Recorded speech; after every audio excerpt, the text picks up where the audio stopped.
All right, well, yeah, age before beauty. So I moved, I was really lucky that Theda moved into the building. How long has it been now?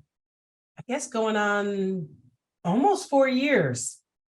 All right. So immediately upon meeting her, which I think is going to be pretty much the scenario with almost anyone who meets Theda, you get very quickly what a smart person she is, how talented she is, what a generous heart she has, how she wants to move everyone forward, and and just how she's always seeing and looking at and finding opportunities, ways to market, uh, being inspired to create her work, but still being within her genre, but expanding what you would think could be within that. You know, how she's a very deep thinker, very intellectual person, but can also bring it down to the level where people who are not art aficionados can understand. And I mean that to the level of children as well as people who are, you know, fully matured. And so I think also her generosity then has generated this good karma for her. And so things are always coming to her. But unlike some people, instead of going, oh, I should do that, I should, she actually does it. And so she's a great example in that way as well. But as I said at the beginning, she is very good about sharing, about letting others in her life know about what's going on, even showing me how to do certain things. She's a digital native. I'm a digital immigrant. And so she has really upped my game in that area. Oh, Cheryl, I love you. You're okay. You make me sound so much better than I think of myself. And the thing that I would share about you is that you do give me that confidence that gives me the grace and latitude to be magnanimous with other people. Because over here in my head, I'm thinking I'm not good enough, or they're not interested in what I have to say. And when I met you, you let me know that actually I did have value, that I should share it, and that so you actually are the impetus for many of the things that you just said about me, just by who you are. And my interaction with you really actually helps me be that person for you and others. And frankly, maybe some of that was there, but it's sort of like, having a kernel, having a seed, but not having water, not having light for that to grow. And you are the water and light in my life that helps me grow.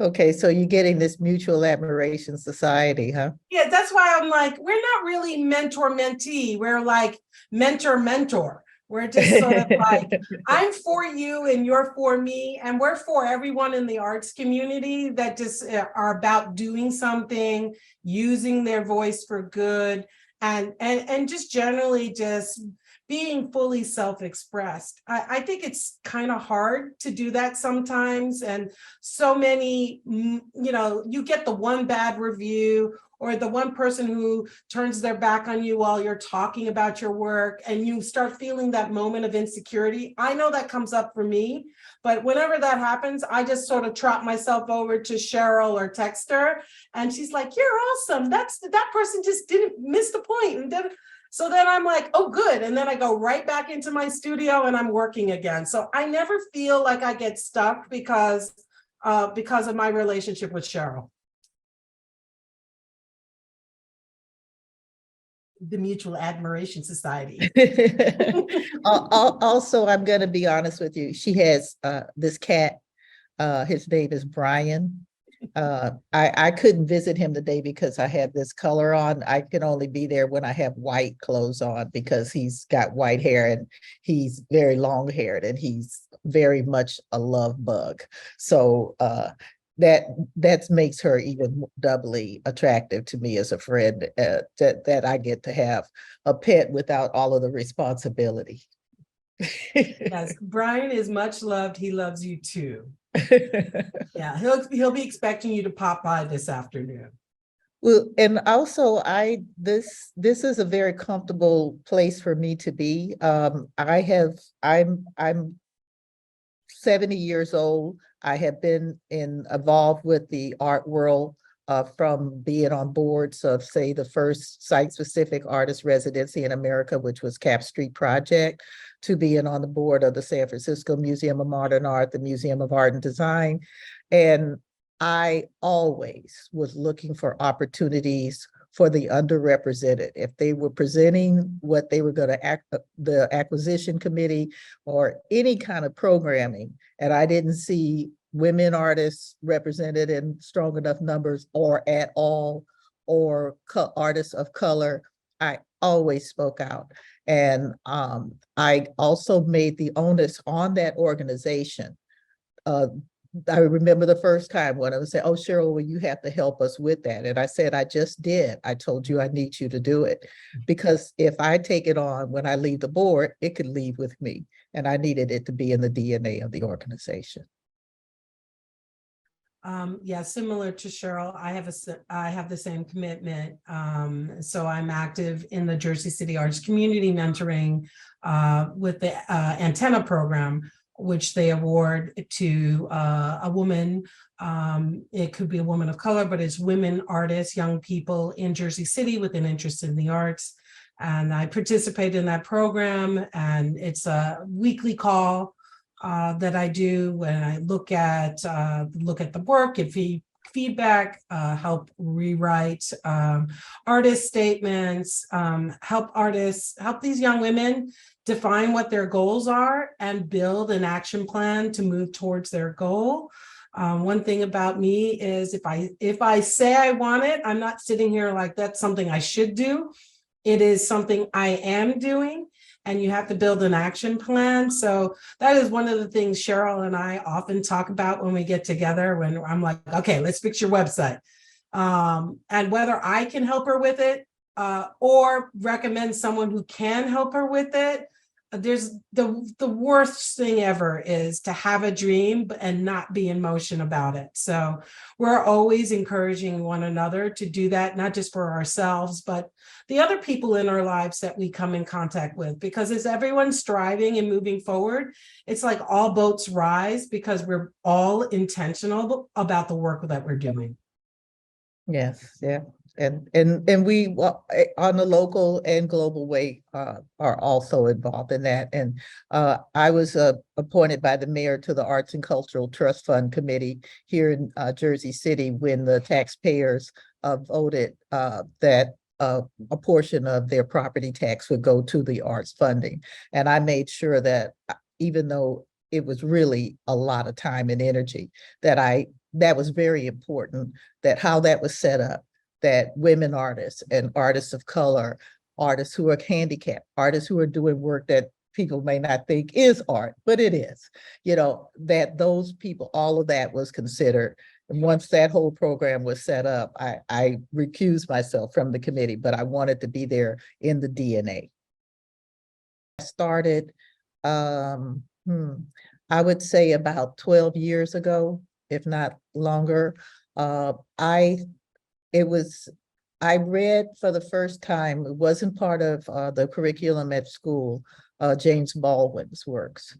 And I read Giovanni's Room, and I was overwhelmed by the beauty of his sentences and the way that he could evoke and put you in those situations. I could relate to his work because it was from the point of view of a person who was gay and Black and was traveling in areas and places in the world that we are not always felt to fit in. So I so related to his work, that his father was a minister and was overly strict. I grew up in a Black Baptist Southern family. That was definitely their MO. And so I was just overwhelmed by it, and I needed somehow to memorialize that experience that I had in my heart and my intellect when I read his work. And I created this series of totems, is what I call them. And they are the James Baldwin totems. The one that the museum has is one of my favorites of his, Giovanni's Room. There's evidence of things not seen. There's Go Tell It, which is of the little girls who were killed in the bombing of the church. And so I just felt that I needed to have something that had power in it and that spoke of my soul and my heart to pair with something that Theda would put in the show. You know, I didn't realize that you were thinking of your work as totems, because my work is also somewhat based on totems as well. So I was supposed to do a residency in Kenya, and then COVID had different plans. So I never got to make the trip. But what happened instead was I was connecting with the residency program, and with the Maasai tribe I was supposed to live with to learn their traditional beading. And while I didn't get to learn the traditional beading, I did learn a lot about the thought process and that goes into the beading. So in that beading, they are telling stories, so that you could look at a woman or a man in the beading and see how old they are, how large their family is, what people's relative health is, whether there was a new birth. And there's all this storytelling that's going on. And that concept really resonated with me. And so while I'm at home in the pandemic, I didn't have actual beads. I had items that I could find on the streets or just in my walking, or things that I had stored. And I opted to use bottle caps to measure the passage of time and tell the story of me being in the pandemic. So there was an antique ladder that I found in this building while they were doing remodeling work. I grabbed the ladder and I started to prepare all these bottle caps, drill them. And so if you look at the bottle caps, you'll see there's green and white, and you'll see lots of green, all the monotony and sameness of what it would have been like living at home in the pandemic, with the occasional colored variation where there'd be something exciting that might have happened. So that's how I marked the passage of time during the pandemic. And took that concept of storytelling that the Maasai women do in their beadwork, that many African traditions do in their beadwork. Actually, many cultural traditions, the Inca did it. There's just so many different cultural traditions that we're using knotting and beadwork to sort of mark the passage of time. So that's what that work is about. It's called Bottle Cap Pearls. It's on an 8-foot antique ladder. And there are over 10,000 bottle caps on the actual piece.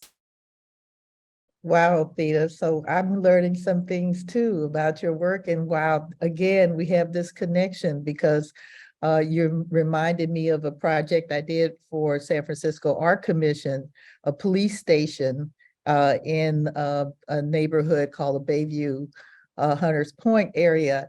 And one of the inspiration for the light sconces was the Maasai warriors. And when I presented that, the police board people, there were policemen representing that or their organization, as well as the art commission people.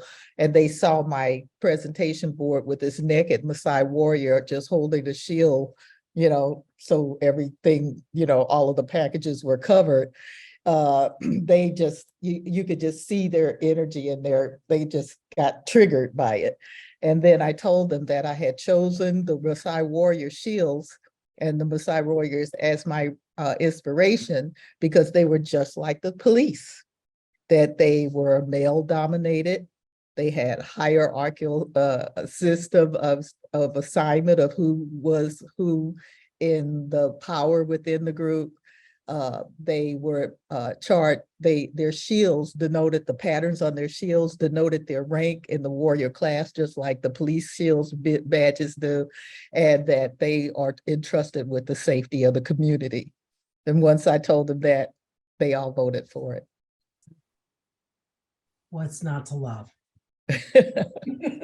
But that's amazing that you and I both are on that same, we were inspired by that same tribe.